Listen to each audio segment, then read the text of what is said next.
আজকে সকাল সকাল আমি আর আমার এক্সপ্রেস চলে এসেছি বোলপুর। আর আসার সময় একটা কুকুর আমার গাড়ি তলে ঢুকে গেছিল। কিভাবে কুকুরটা আমার গাড়ি তলে ঢুকলো না ঢুকলো তো সেটা জানার জন্য তোমাদের পুরো ভিডিওটা দেখতে হবে। তো চলো ভিডিওটা গোড়া থেকে শুরু করা যাক। হ্যালো গাইস, তো এখন ভাই সকাল 7টা। আর সকাল সকাল ঘুম থেকে উঠে আমার এক্সপ্রেসকে নিয়ে এখন বেরিয়ে পড়লাম পার্টির বাড়ি যাওয়ার জন্য।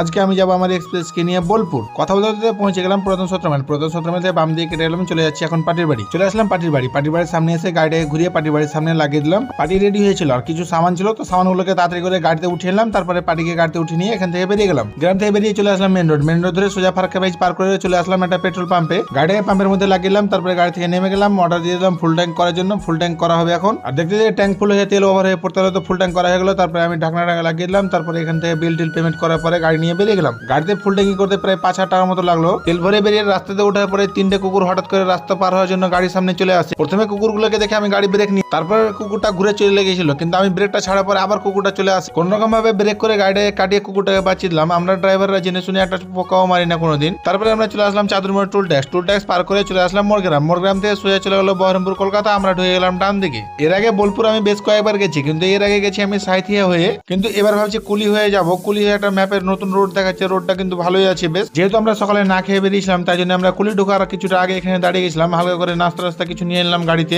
গরম লাগতে লেগেছিল, তাই জন্য একটু জ্যাকেট ট্যাকেট খুলে হালকা একটু ফ্রি হয়ে গেলাম। তারপরে আমরা চলে আসলাম ফুটিসাগো পার করে 6 কিলোমিটার এসে ওখান থেকে ডান দিকে একটা রাস্তাতে ঢুকেছিলাম। রাস্তাটাতে এর আগে আমি কোনোদিন আসিনি, আজকে এই রাস্তা দিয়ে প্রথম যাচ্ছি। রাস্তাটা আমি ভেবেছিলাম যে কেমন হবে না হবে, কিন্তু দেখছি রাস্তাটা বেশ ভালোই আছে। সিঙ্গেল রাস্তা গ্রামের মধ্যে দিয়ে মাঠের মধ্যে দিয়ে যাচ্ছে, কিন্তু রাস্তাটাতে কোনো গ্যাঞ্জাম নেই আর রাস্তাটাও ভালোই ছিল। তারপরে গাইস আমরা ফাইনালি এসে পৌঁছে গেলাম বোলপুর। আর আমরা এসেছি বোলপুর মেডিকেল কলেজ, এখানে একটা স্টুডেন্টকে রাখার জন্য। এখানে পড়াশোনার জন্য হোস্টেলে রাখতে এসেছি সামান টামান সবকিছু নিয়ে। যে ভাড়া বাড়িটা থাকবে, বাড়িটা মানে পিছনে থেকে গেছে, তাই জন্য পাড়ি আমাকে কল করে পিছন দিকে ডাকলো। তো আমি গাড়িটাকে এখন ঘুরিয়ে নিলাম। গাড়িটাকে ঘুরিয়ে এখন চলে যাবো পিছন দিকে। তো ফাইনালি আমরা পৌঁছে গেলাম আমাদের গন্তব্যস্থানে। এখানে এসে গাড়িটাকে সাইড করে লাগিলাম। তারপরে বাকি যা গাড়িতে সামান টামান গুলো ছিল সবগুলো নামিয়ে নিলাম। তো গাড়ি দেখতে হচ্ছে এখানে আমার এক্সপ্রেস লাগা আছে। আর আমরা এই পিছনে বিল্ডিংটাতে এসেছি, এখানে লোকগুলোকে নামালাম।